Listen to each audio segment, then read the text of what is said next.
Dulu, nama Juventus dan AC Milan adalah simbol kejayaan sepak bola Eropa. Dua klub raksasa Italia yang pernah membuat seluruh dunia gemetar. Satu punya DNA juara. Satu lagi punya sejarah Liga Champions paling megah di Italia. Namun sekarang, mereka justru sama-sama terlempar dari panggung terbesar Eropa. Tidak ada lagu anthem Liga Champions. Tidak ada malam magis di Turin.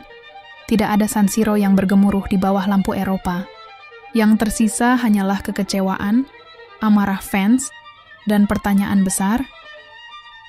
Bagaimana dua klub sebesar Juventus dan AC Milan bisa jatuh sedalam ini? Ini bukan sekadar cerita gagal finish 4 besar. Ini adalah kisah tentang salah urus, transfer gagal, ego, dan mimpi besar yang perlahan runtuh.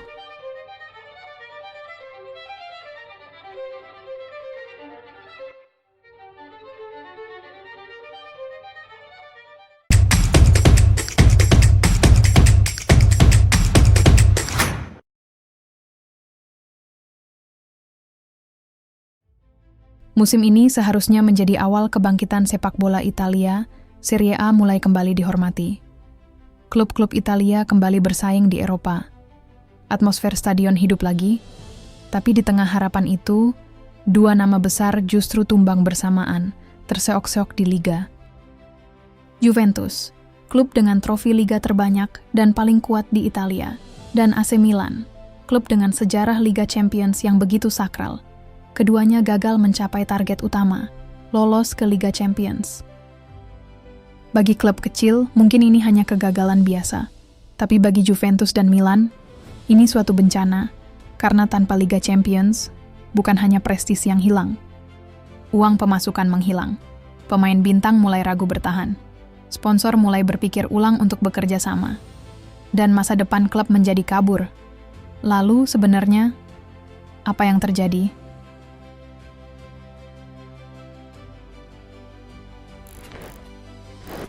Selama bertahun-tahun, Juventus adalah penguasa Italia. Mereka memenangkan Serie A berkali-kali secara beruntun. Mereka terlihat terlalu kuat untuk dikalahkan. Nama-nama besar datang silih berganti, dari Gianluigi Buffon, Andrea Pirlo, Paul Pogba, hingga Cristiano Ronaldo. Juventus seperti mesin kemenangan, tapi masalah besar mulai muncul. Saat mereka terlalu terobsesi dengan kejayaan instan, kedatangan Cristiano Ronaldo memang membawa popularitas luar biasa. Penjualan jersey meningkat, media dunia menyorot Juventus. Serie A kembali diperhatikan, namun secara perlahan, fondasi klub mulai retak, gaji pemain membengkak, keuangan mulai tidak sehat, dan Juventus kehilangan identitas permainan mereka. Mereka tidak lagi membangun tim jangka panjang, mereka hanya ingin menang secara instan. Dan ketika hasil mulai menurun, semuanya runtuh secara bersamaan.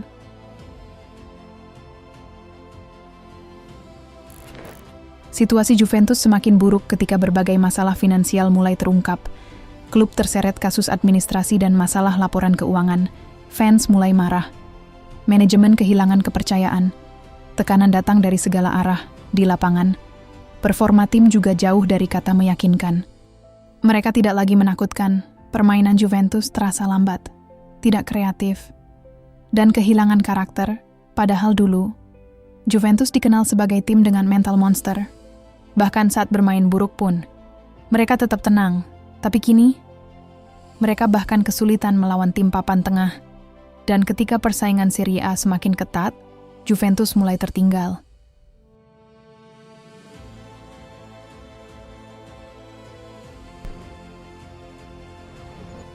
Nama Massimiliano Allegri menjadi sorotan terbesar. Sebagian fans percaya Allegri adalah pelatih yang tepat untuk masa-masa sulit. Tapi sebagian lainnya merasa Juventus bermain terlalu negatif saat dinahkodai Allegri. Tidak ada kreativitas, tidak ada keberanian, tidak ada identitas modern. Sepak bola Juventus terasa seperti hidup di masa lalu, saat klub-klub Eropa mulai bermain cepat dan agresif. Juventus justru terlihat kaku. Dan dalam sepak bola modern, ketika sebuah tim berhenti berkembang, mereka akan tertinggal. Itulah yang terjadi pada Juventus saat ini.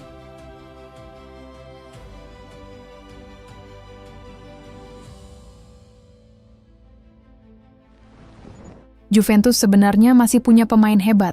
Nama seperti Dusan Vlahovic, Kenan Yildiz, dan Manuel Locatelli adalah pemain berkualitas.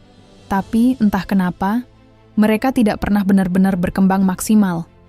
Tekanan besar di Juventus terasa terlalu berat. Fans ingin kemenangan instan. Juventus saat ini tidak punya filosofi dan media Italia sangat kejam. Suasana klub penuh ketegangan.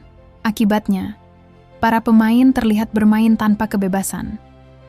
Tidak ada chemistry, tidak ada semangat, tidak ada aura Juventus yang dulu, dan akhirnya mimpi ke Liga Champions pun menghilang. Namun jika Juventus adalah kisah tentang runtuhnya dinasti, maka AC Milan adalah cerita tentang harapan yang kembali patah.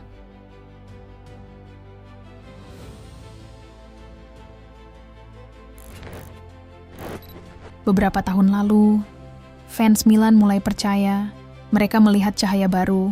Setelah bertahun-tahun terpuruk, Milan akhirnya kembali juara Serie A. San Siro kembali hidup. Fans kembali bermimpi, nama-nama pemain muda bermunculan, Rafael Leao menjadi simbol harapan baru. Dan untuk sesaat, Milan terlihat siap kembali menjadi raja Eropa. Dan itu terbukti, Milan di musim 2023 lolos ke semifinal Liga Champions, namun sayang kalah oleh rival sekota Inter Milan. Harapan pernah ada, tapi ternyata jalan menuju kejayaan tidak semudah itu.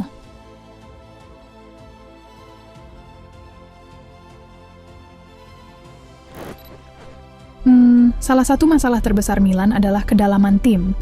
Ketika pemain inti cedera, performa langsung turun drastis. Mereka terlalu bergantung pada beberapa pemain. Jika Rafael Leao bermain buruk, serangan Milan ikut mati. Jika lini tengah kehilangan kontrol, tim langsung kacau. Dan di musim panjang seperti Serie A, keadaan seperti itu sangatlah berbahaya.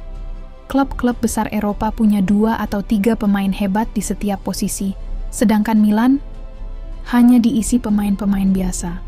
Akibatnya, mereka kehabisan tenaga di momen penting. Ditambah lagi, sang legenda yang mengawal Scudetto 2022, Paolo Maldini, dipecat dari jabatan direktur teknik. Milan saat itu kehilangan arah dan mulai ada tanda-tanda kehancuran. Jimenez.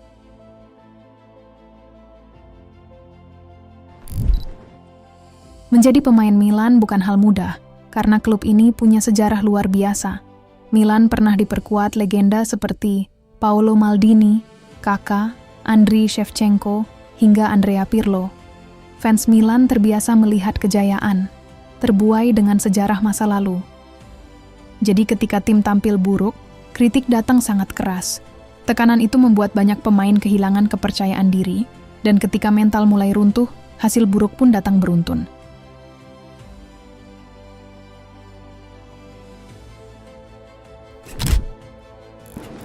Satu hal yang sering dilupakan banyak orang adalah, Serie A sekarang memang kurang sepopuler liga-liga lain di Eropa, namun Serie A sekarang jauh lebih kompetitif.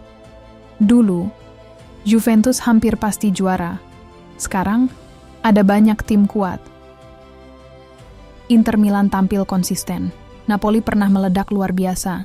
Como bersama Fabregas tampil gila. Bahkan klub seperti Bologna mulai berani bersaing. Sepak bola Italia berubah. Tidak ada lagi ruang untuk klub besar yang malas berkembang. Nama besar saja tidak cukup, Juventus dan Milan. Terlambat menyadari itu, dua klub itu terbuai dengan sejarah indah di masa lalu.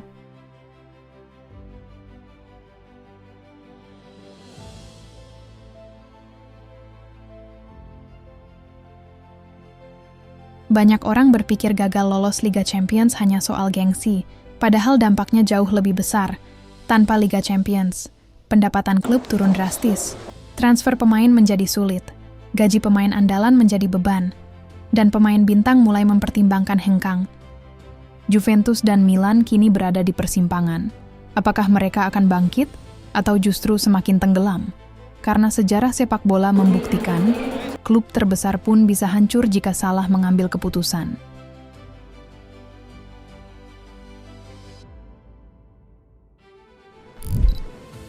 Juventus dan AC Milan gagal ke Liga Champions, tapi sepak bola selalu punya cara untuk menghadirkan cerita baru. Mungkin ini adalah akhir dari sebuah era. kita akan melihat dua klub dengan segudang sejarah indah akan bermain di Liga Eropa atau Liga Malam Jumat. Dari reaksi kegagalan ini, Milan langsung gerak cepat. Milan sudah memecat Allegri, dan direktur tekniknya dari pihak Juventus masih belum ada tanda-tanda serius untuk membenahi. Kalau menurut kalian, siapa yang lebih dulu bangkit, Juventus atau AC Milan? Tulis pendapat kalian di kolom komentar, dan jangan lupa like, share, serta subscribe. Karena di channel ini kita akan terus membahas cerita paling emosional dan dramatis dari dunia sepak bola. Sampai jumpa di video selanjutnya. See you!